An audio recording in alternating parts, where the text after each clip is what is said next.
What you run from is going to continue to chase you until you turn and face it. Stop running from these things that haunt you. Instead, turn around and face it. When you turn and look at it, you now will have all of the power. I wanted to be the guy that people looked at. I don't care if you like me or didn't like, I don't care. But it said, this motherfucker is gonna keep coming after whatever is in front of him. I wanted that. I wanted that. I wanted that worse than anything in the world. I wanted to feel something besides defeat. I wanted to just go the distance.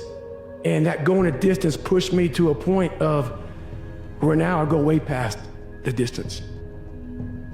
So most people don't understand what it's like to really go for something and to know that the consequences of not doing that are horrific. That's the only way you ever get where you want to go. You have to take a path that's dangerous, and most people want to take the safe path. And the safe path leaves you stuck in quiet desperation almost every time. No matter where you are right now in your life, keep working. If you're having those sleepless nights, if you're having those rough days, keep working. If it's not a real problem, you don't got problems, you just gotta keep working. It's just hard days, motherfucker. And we all go through them, and you gotta get through these ones. Remember, it's not what you have, but what you do with what you have that separates winners from losers. It's not what happens to you, but how you respond to what happens to you that counts. The Greek philosopher Epictetus once said that circumstances do not make the man or woman. They merely reveal him to himself.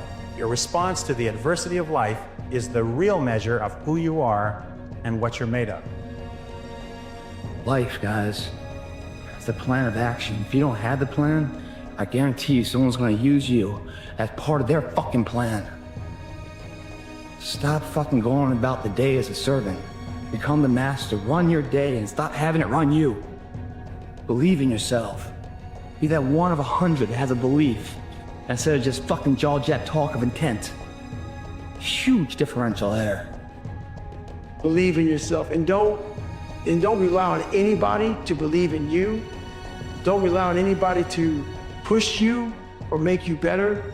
Believe in yourself and allow that human being to make you a better person. Here's the difference between good and great. When you're good, you tell others. When you're great, they tell you. That's how you can tell if somebody is good or great.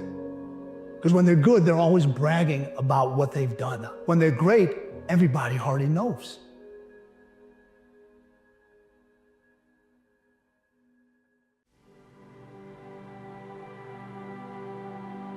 Trauma, tragedy, darkness. They leave marks that never fully fade. They change you in ways you never asked for, ways you never wanted.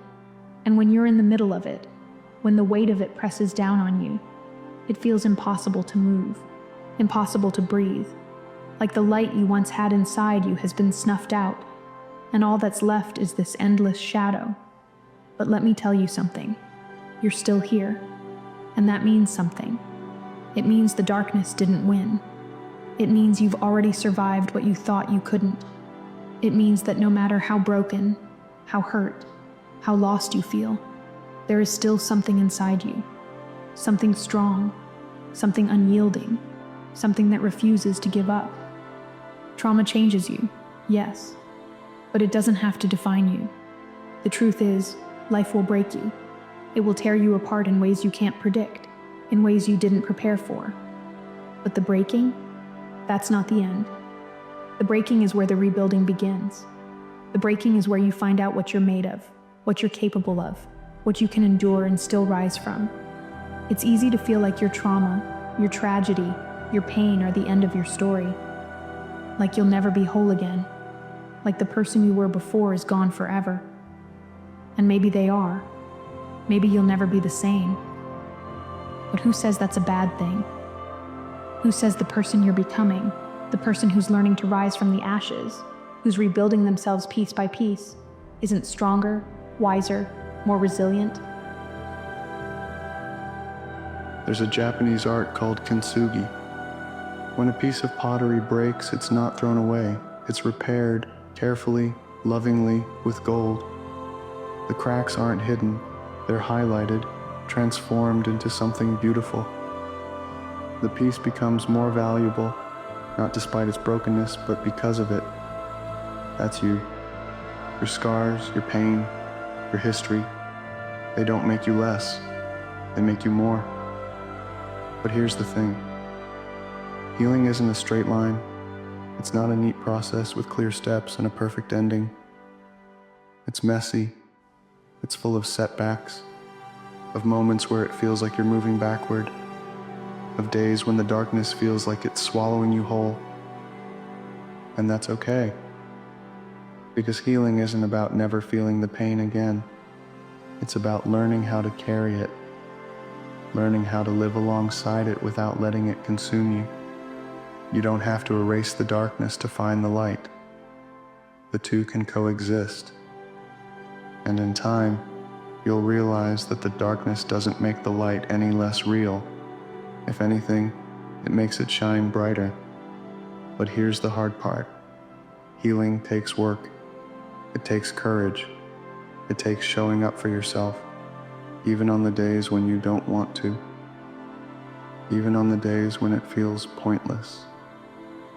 Even on the days when you'd rather stay in the darkness because it's familiar, because it's easier than facing the light. Healing means taking small, deliberate steps toward yourself, toward the person you're becoming, toward the life you still deserve to live. And you do deserve it. No matter what's happened to you, no matter what you've lost, no matter how broken you feel, you deserve joy. You deserve peace. You deserve to build a life that feels like your own. Even if it doesn't look like the life you had before. Especially if it doesn't. But let's be honest. The world isn't always kind to people who've been through trauma. It doesn't wait for you to catch up. It doesn't give you the time or space to heal.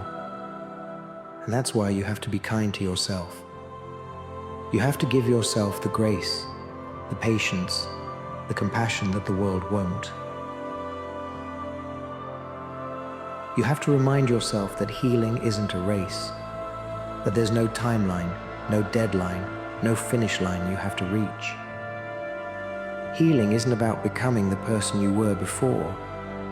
It's about becoming the person you're meant to be now. A person who has walked through the fire and come out the other side. A person who has faced the darkness and refused to let it win. A person who carries their scars not as reminders of what they've lost, but as proof of what they've survived. And here's the truth. The darkness doesn't go away overnight. There will be moments, maybe days, maybe weeks, maybe longer, when it still feels overwhelming, when the weight of it feels unbearable. But those moments don't mean you're failing. They don't mean you're broken. They mean you're human. And being human means you get to feel the pain and the joy, the loss and the love, the darkness and the light. You are not your trauma. You are not your tragedy. You are the person who's learning to live again, despite them. You are the person who's choosing to move forward, one step at a time, even when it feels impossible. You are the person who refuses to let the worst moments of your life define the rest of your life.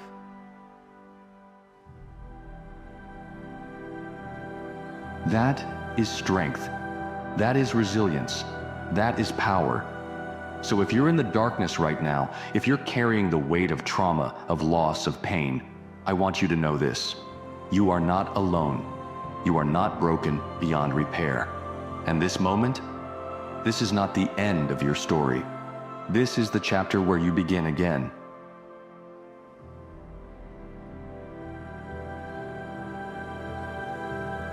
This is the chapter where you start to rewrite your narrative, not as a victim, but as a survivor, not as someone who's defined by their pain, but as someone who's shaped by it, strengthened by it, transformed by it.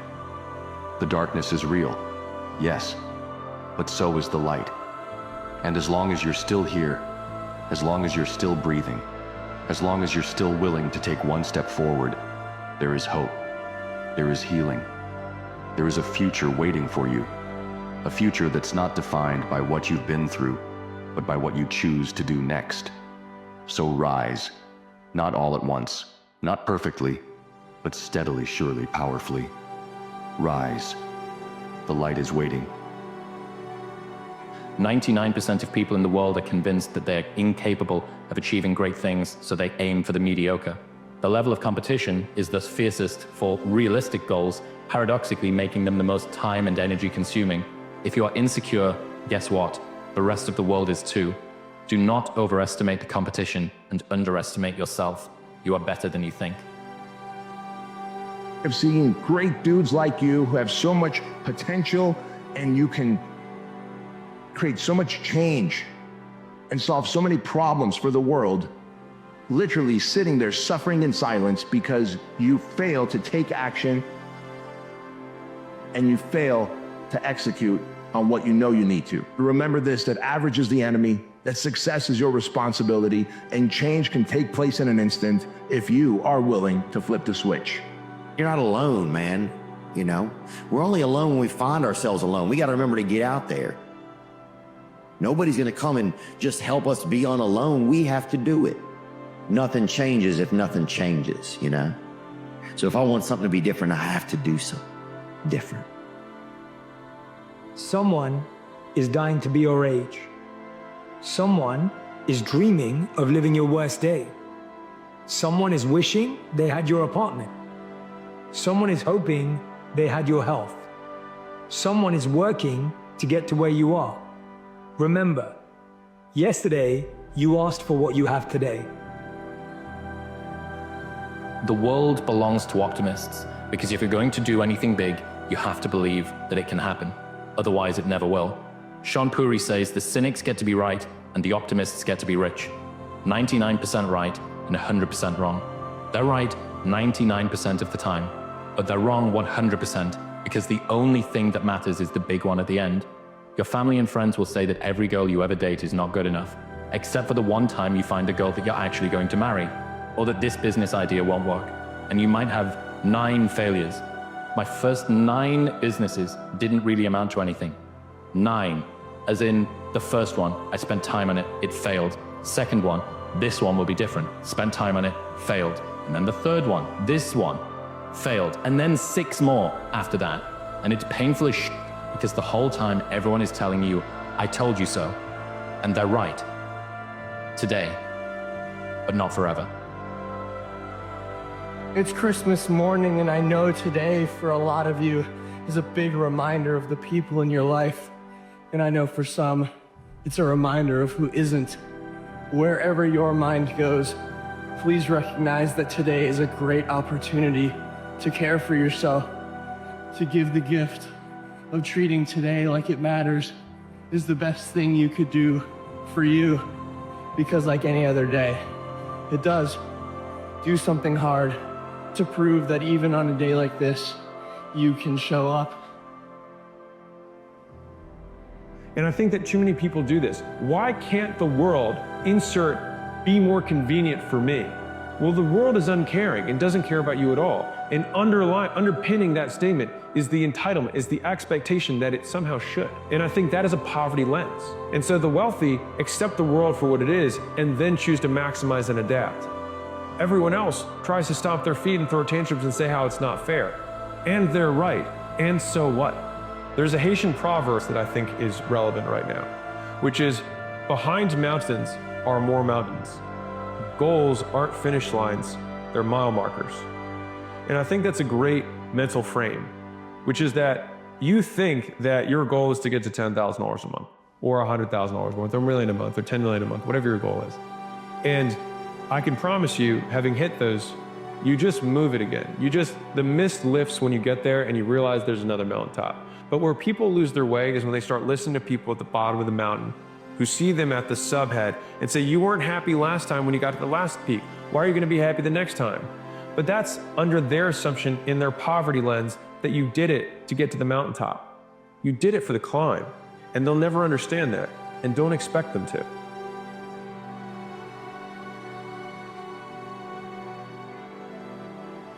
A man matures through early mornings, late nights, pain, losses, disrespect, disappointments, deep reflection, and moments of loneliness with just you.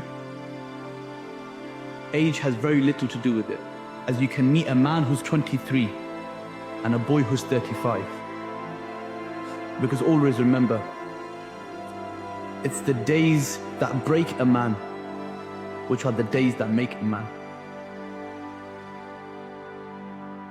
Always believe and you will achieve whatever it is that you want. Never quit halfway through something. Continue to move forward and finish it. Not quit, because nothing comes easy. It's all about never quitting and never giving up. Not winning all the time, because winning isn't everything. Sometimes when you get defeated, it makes you stronger and make you want to come back and work harder for it. And you respect yourself more for this. You need an alter ego. A version of you that's limitless. Make your weaknesses their strength. Make your insecurity their confidence. Give them a name. Give them traits. Create an amazing character. When you need them, let them take over. And eventually, you won't need to pretend. It will just be you.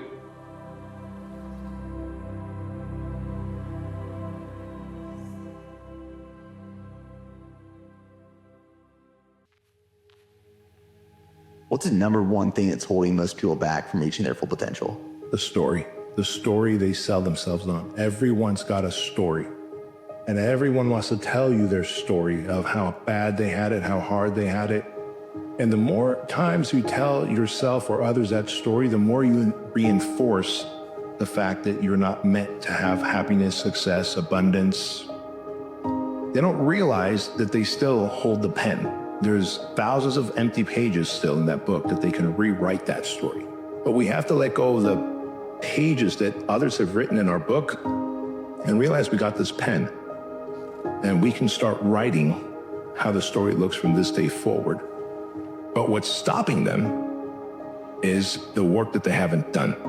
The work of healing through their traumas, their insecurities, their limiting beliefs, the glass ceiling, the whatever the thing is. The mentality of greatness. There are no breaks. I hate to tell people that. Today's time, everybody wants it fast. You can be popular, but to be great, Monday on top of Tuesday, Tuesday on top of Wednesday, Wednesday on top of Thursday, Thursday on top of Friday, Friday on top of Saturday, Saturday, Sunday. Let's start over, let's start over, let's start over, let's start over. When nothing seems clear, trust that the fog is part of the journey. Man, the fog is part of the journey. So often when we're going down our paths and, there's a lot of fog around us and we can't see, we get so discouraged. We think something is wrong. We feel like the fog is negative. Oh my gosh, I can't see. Oh my gosh, I'm lost, I'm confused, I don't know what's going on. Whoa. Understand the fog is a part of the journey. It's teaching you how to trust. And what is it making you trust? It's helping you to trust in the one step right in front of you. Because whenever you're in fog, you can't see down the road, but you can see the one step in front of you. And you just gotta keep trusting that if I keep taking that, even when I can't see, that eventually clarity will come. And you keep doing that, and eventually what happens, you gracefully move through that fog, and you step into that sunlight. You step into that clarity. And it's a beautiful thing. And all that came because you were able to understand that the fog is a part of the journey. Rather than seeing the fog and resorting back or staying stuck, because you had the right perspective of it, it allowed you to move through it and step into the light. So my big thing is, when I live my life, I want to make sure that when I'm dead and gone, that I wring that wash rag out, and that wash rag is my soul. And I also believe that we're going to end up one day meeting a maker, if you believe in one. And I believe that maker knows everything about you. Everything about you. Knows I was going to be here and talking to you. Knows everything. But you also have a choice to make. You have a choice to make. We have choices. And the one thing that scares me to death in my life is getting to heaven and not being where I'm supposed to be. And I believe that God has a chart, and he looks at the chart and he puts it in front of you and you get to heaven. He says, hey, this is what you're supposed to be. And one of my biggest fears in life was to see that chart and not have every block checked off. You know, I want to make sure that I'm constantly pursuing whatever it is I'm pursuing just to be the best I can, just constantly grinding myself into a fine powder.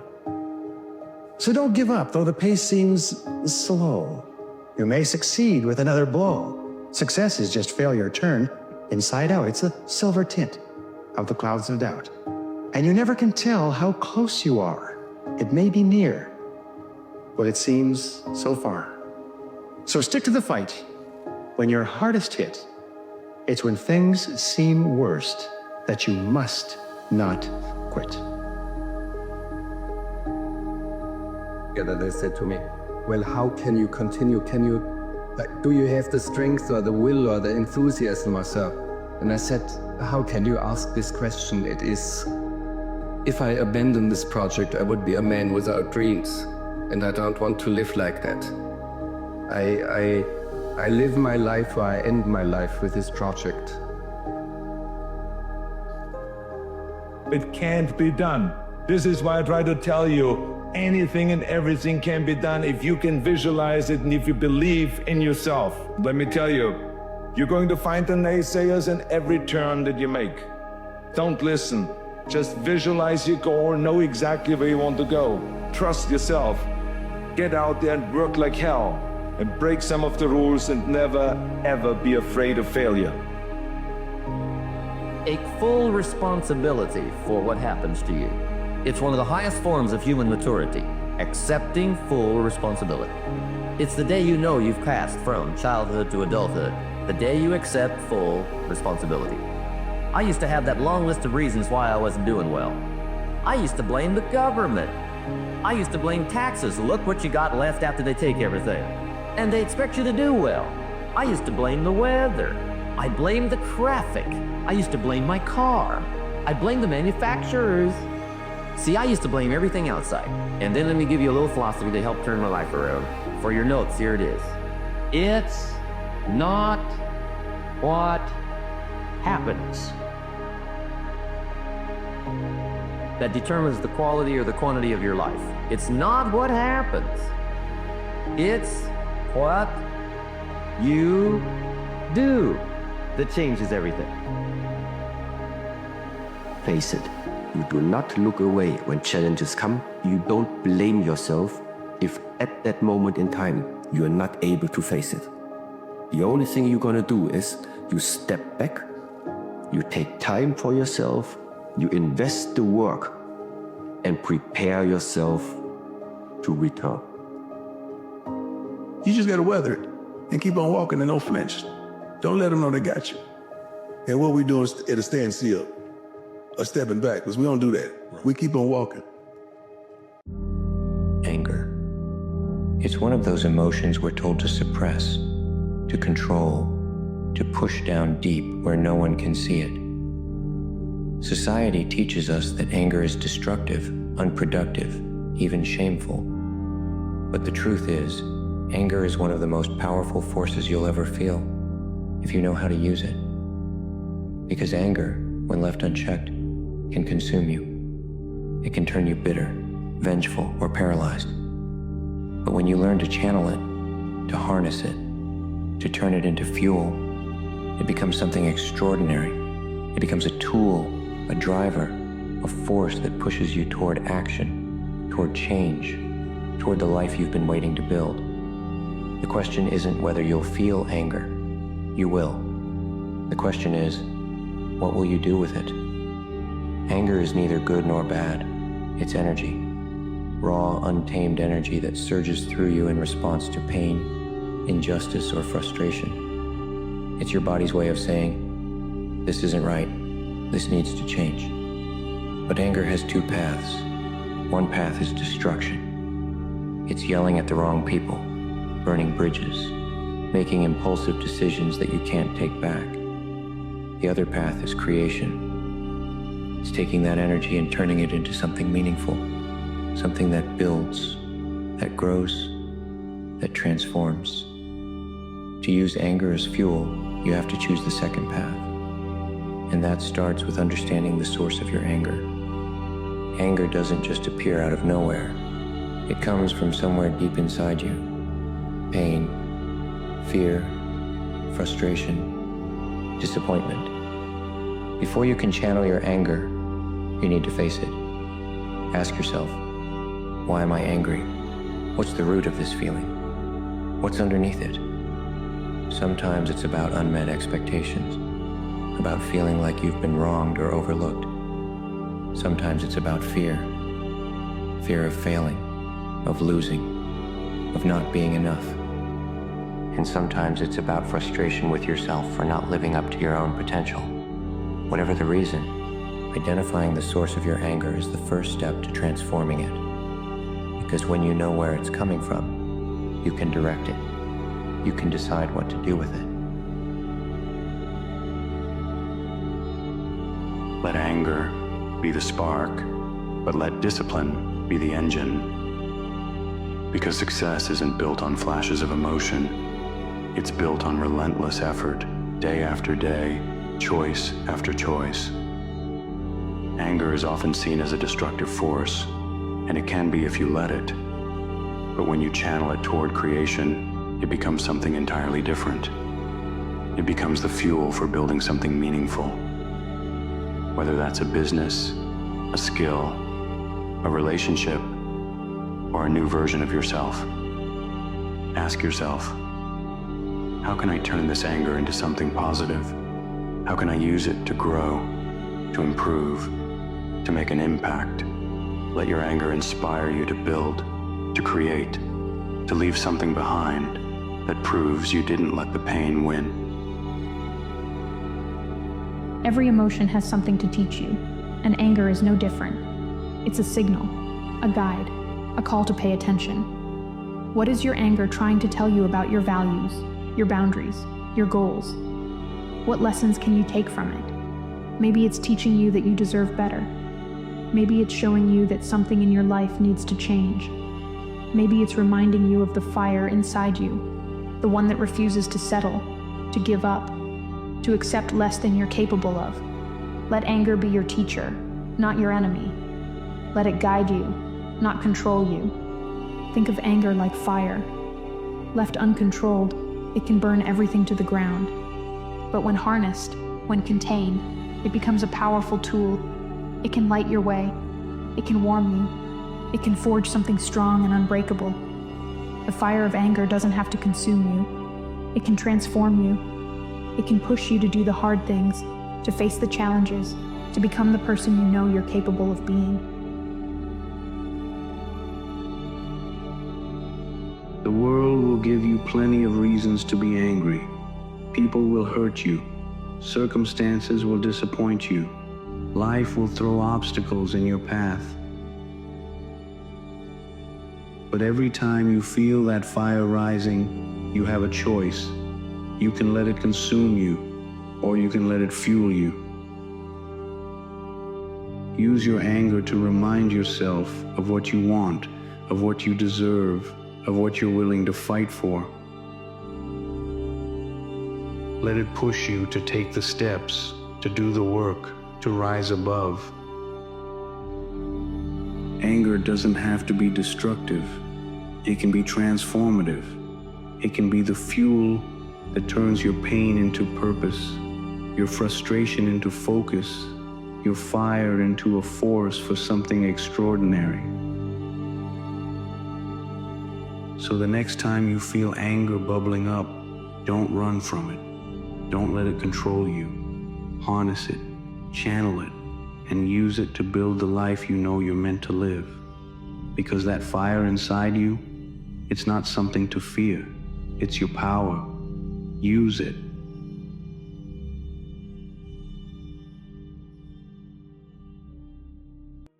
Never give up. Never, never give up. And I think that more than anything else, from every study I've read that's critical, if you resolve in advance that once you're set off to achieve your goal, that you will never give up, but you will never quit, that nothing can stop you. that every single difficulty will just be a spur to drive you on, that you will become an inverse paranoid and you'll look into every problem and you look for the good in the problem, you look for the lesson that you can learn, you look for the way you can turn the situation to your advantage. If you keep on doing that, if you keep optimistic, if you keep this attitude of confident expectation going, it will be success. Your persistence is your measure of your belief in yourself. And every time you persist in the face of adversity, your belief in yourself increases until it reaches the point where you become unstoppable on the pathway to your goals. I'm standing here right now in front of you. Judge me. I'm proud of every inch. I'm proud of every second. Do I have flaws? Yes. Do I work on them once they're identified? Yes. Am I constantly trying to improve the name state, the IPO value of my name? Yes, I am. The small things mean as much to me as the large things, because those small things add up to be more and more and more. They create the big thing. You know, the big thing isn't just one. It's trained for, it's fought for. In the training, in the gym, you know, in those moments of character testing, of morality, integrity, that everyone seems to fail these days. Who stands up, picks up the trash when no one's looking? Who does that? The same person that's on top of the podium later in life. They go hand in hand. It's a heartbeat, guys, at the end that really wins it. At the toppest level of competition, everyone's got the talent, everyone's got the perseverance, everyone has it all, and everyone wants it. But somebody wants it more. Someone's heartbeat is constantly beating for it. Not just when people are watching, not just in training, but when they're sleeping, they're dreaming of it. It's a constant cycle. How do you know when you're on the right path? When the small nuances in life that people don't really value, they consider a nuisance, you consider them as valuable as the big events when everyone is watching. Your potential is determined by how much uncertainty you're willing to embrace. When you're built different than everybody else and you have this desire for more and this desire for achievement and this desire to win, everybody else looks at you like you're like, duh. When people don't understand you anymore, you're in that spot of obsession and drive where people are like, what the fuck is wrong with this guy? I don't want to talk to you, man, because you're not going to get it. You will never understand what is wrong with me. And that's why I'm so glad you don't, because I'm in the right spot. And they'll tell you that too. You know, what's wrong with you? Like, why can't you just relax? Why can't you just do this? Why can't, because I'm just not built that way, man. Has the alcohol worked yet, or do you still wake up the next day with the same pain that needs to be swept under the rug even harder? Did the drink turn you into that better version of yourself yet, or does your personality still require that liquid confidence every time just to come alive? I suppose if drinking is your source of fun, a good time is defined by escaping yourself, even if just a little bit. It doesn't seem that gratifying to me. You know, if you wanted to feel good without the poison, you definitely can, and a lot of people do it. But there's a heavy pressure of normalcy to break through if you're ever gonna find them and do the same. Whether you like it or not, from the time you wake up to the time you go to bed, a lot of us are at war with ourselves. And within that war, you have several battles. Those battles are basically choices. No, I'm not talking about a war that you might find in the Colosseum. I'm talking about a war that's in your brain. That war exists because life has so many choices. Within those choices, you gotta make right decisions. You know what? That when your alarm goes off in the morning, you don't have to wake up. Don't wake up, don't worry about that. When you're in school, you don't, that man, it's too hard step, so don't study. You know what? Don't eat healthy, because you don't have to. So guess what? When you fail, don't blame your mom, don't blame your dad, don't blame teachers. Only person in the plane is yourself. Never apologize for being obsessed. They'll call it too much. Let them. Positive obsession isn't a flaw. It's the edge that separates good from great. The one that cuts through excuses distractions, and mediocrity. The world might call it too much, but they're just uncomfortable with the level of focus that they don't have. So go ahead, obsess over growth, obsess over your goals, obsess over becoming the best version of you.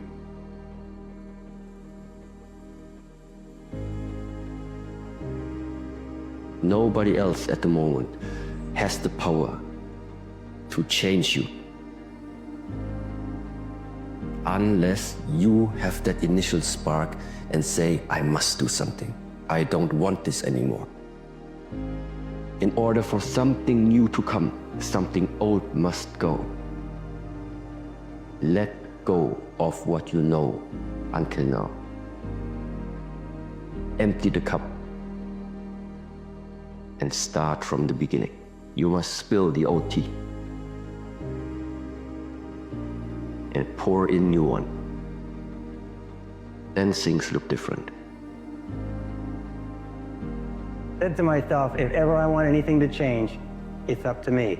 That's the time where I really got scared. It suddenly hit me right between the eyes that if I wanted my life to be different, it was up to me to make my life different. And if I can get only one point across to you in this simple segment, this little segment is that the starting point of flying to the stars, the starting point of taking complete charge of your life, the starting point of great success and great achievement is to accept complete, unconditional responsibility. If it's to be, it's up to me. If it's to be, it's up to you. As Henry Ford said, never complain, never explain. What that means is if you don't like the way things are, then it's up to you to change them. And if you're not willing to take steps to change them, then don't complain about them. Just simply accept them. Men who are men and women who are women don't complain about the difficulties of life. They just accept them as the difficulties of life, and they either do something about them or they don't say anything. So if it's to be, it's up to me. If it's to be, it's up to you.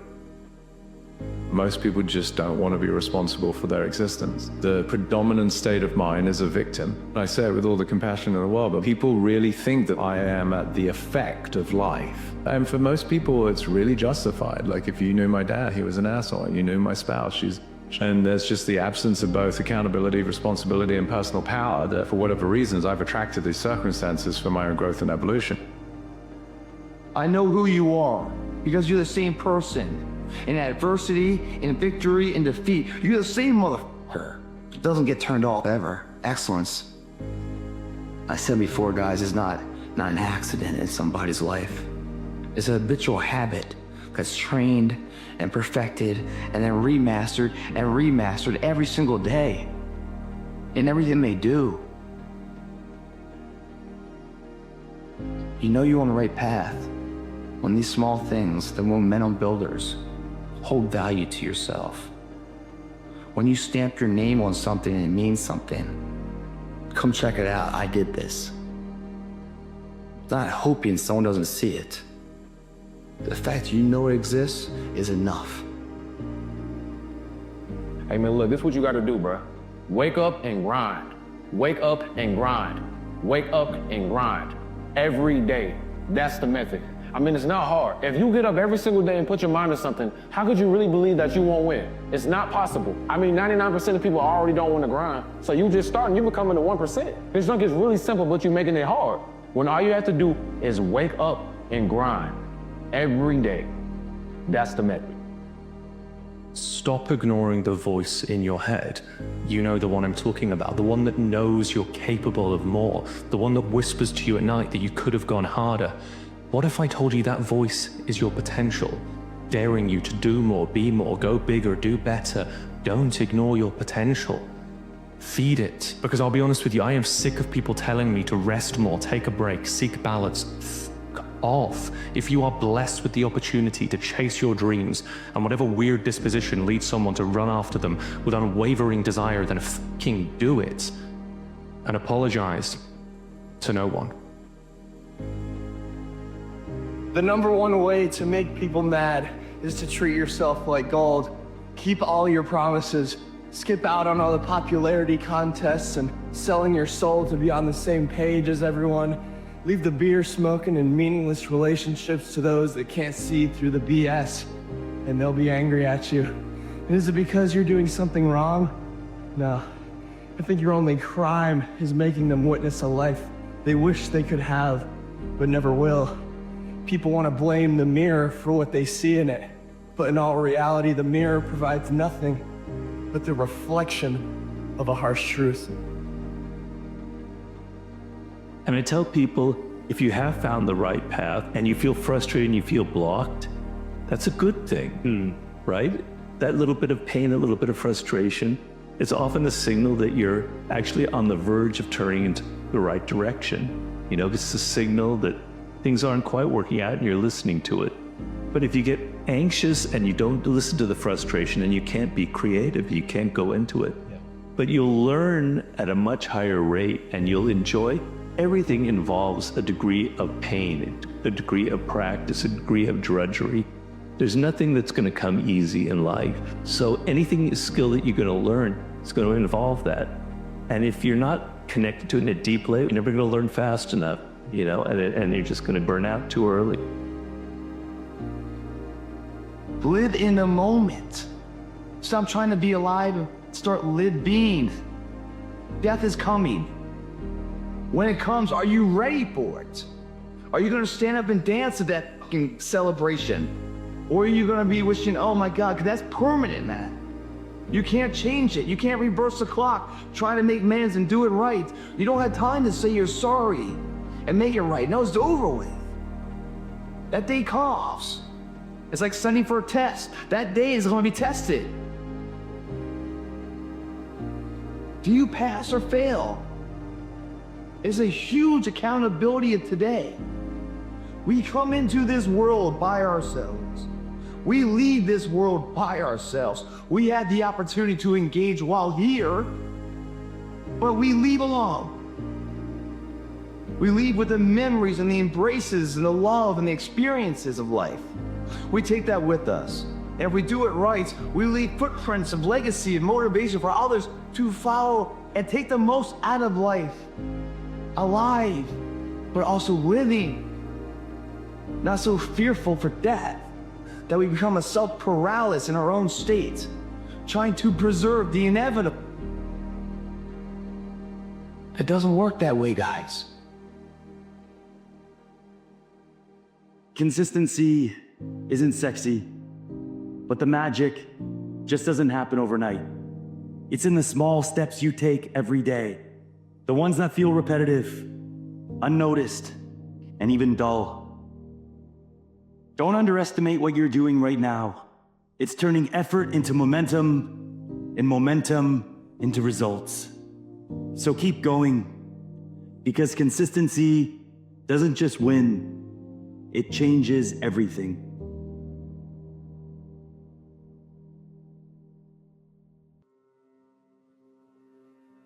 People go, what's your biggest fear in life? You ever feel like nothing good was ever going to happen to you? Our deepest fear is not that we are inadequate. I have spent my whole life scared. Fear is the path to the dark side. If you didn't withdraw in fear from everything that life threw at you, who could you become? The best way to fight the demons that chase you in the night is to stop and turn around. Fear is an illness. If you catch it and you leave it untreated, it can consume you. Fear wasn't real. He said it wasn't made of anything, it was just air. Fear is not real. Fear is my friend. Fear allows me to reach my highest potential. There is no shame to admit that you're afraid. Believe in yourself. Never fear a storm. Our deepest fear is that we are powerful beyond measure. If you can teach people to stand up in the face of the things they're afraid of, they get stronger. Do the thing you fear, and the death of fear is certain. You can either live your dreams or live your fears. Because there's no courage without fear. And when I made peace with that, it changes everything in my life. You learn things painfully. And when you learn something painfully, a part of you has to die. That's the pain. You know, when a dream is shattered, for example, a huge part of you that constituted that dream, maybe even the biological substrate of that dream, has to be stripped away and burned. And so life is a constant process of death and rebirth. And to participate in that fully is to allow yourself to be redeemed by it. What are the things that you fear that's been keeping you from living your dream? That's been keeping you from doing some things that you would like to do? Just think about those things. You must be willing to go forward and face your fears again and again and again. There's a difference between having a fear and the fear having you. Bravery is not the absence of fear. Bravery is feeling fear and moving forward anyway. The fear is never reaching your potential. That always falling short, always quitting before you're done, always procrastinating, always not doing the right thing. And then one day you're an old man and you look back and go, God, I could have been great. It could have been great. Winning never visits you in your daydreams. It sees you in your nightmares. The things that you come visit you in your nightmares, those things are real. Those are the things that you have to deal with. Those are the monsters underneath the bed. Those are the skeletons in the closet. Those are the things that you've put away. And some of the stuff that you've put away and you don't want to deal with is some of the best part of you. Many fears is it that you are dealing with, but ultimately you conquer them. And then the outlook on the rest of the life looks different. It changes something inside of you. It changes the perspective, how you are looking at things, where you see other people, they are living in fear, but fear of nothing. It's like you're not as good as you could be, so you let that part of you die. And if someone comes along and says, you know, there's some dead wood here, man, it needs to be burned off. You think, well, that stuff's still a bit alive. When that burns, it's gonna hurt. It's like, yeah, well, no kidding. But maybe the thing that emerges in its place is something better. Now, fear and courage tend to be habits.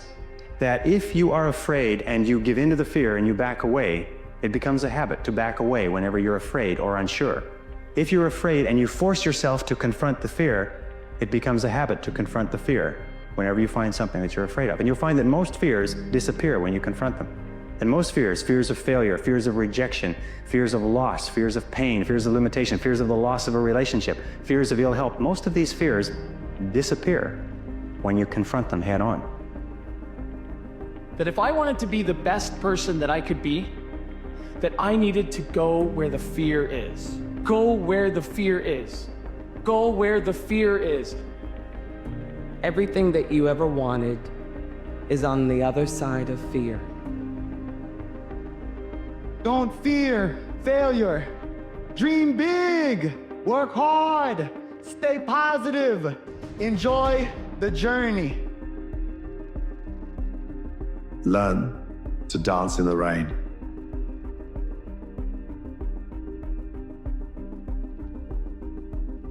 Don't ever let somebody tell you you can't do something. Not even me. You got a dream, you got to protect it. It starts with yourself, man. You got to start diving into those things that you are afraid of. You don't gain confidence by going to the spot that makes you feel good. It's to be a false reality. And the second life gives you that challenge, all you want to do is go back to what gave you confidence, is that happy spot. No, what gives you confidence? What gives you confidence, not being afraid, is overcoming the fear. How do you overcome fear? And the first thing you've got to realize is that most of the fear that you have isn't a reality, it's just built up in your head. So what you need to do to overcome your fear is to go and face it, go and look at it, go on the attack, move towards it. That's what you need to do if you're afraid of something. Don't hide from it. The more you hide from it, the bigger it gets. We're trying so hard in our lives to fit in. Yet the people we idolize are the ones that stand out. But when you're prepared, there is no fear. There is no fear of failure, okay? Because even if you've walked out of something and you feel like you failed at it, your preparation is so strong that you're gonna take that failure and turn it into the outcome you desire. You should be scared. You should be anxious. You should be worried. You should be concerned. You know what that means? That means you actually give a fuck about what you're trying to do. I used to think that if you were really courageous, eventually you got to the point where you weren't afraid. I'm going to tell you something, that if you're not a little bit afraid, at least 3 or 4 nights a week, you're not trying hard enough. If you're not falling on your face over and over again, if you're not trembling when you go to sleep with your heart pounding, then what is happening is you're not trying hard enough. You're living too far within your potential. That all really successful people live on the outside edge of what they're capable of. And it's always a little bit scary on the outside edge because we all have feelings of uncertainty. We all have fears. We all have doubts that hold us back. But the brave person is simply the person who moves forward and keeps taking the chance. You begin to trust yourself and put yourself in the situation where you have to make it happen. You will make it happen. I know that you've got greatness within you. I know that you have unlimited potential in you. I know that you have something to give to the universe. And what kind of gift could you give if fear wasn't an issue? And I'm saying, you can have fears, but don't surrender. Don't let your fears have you.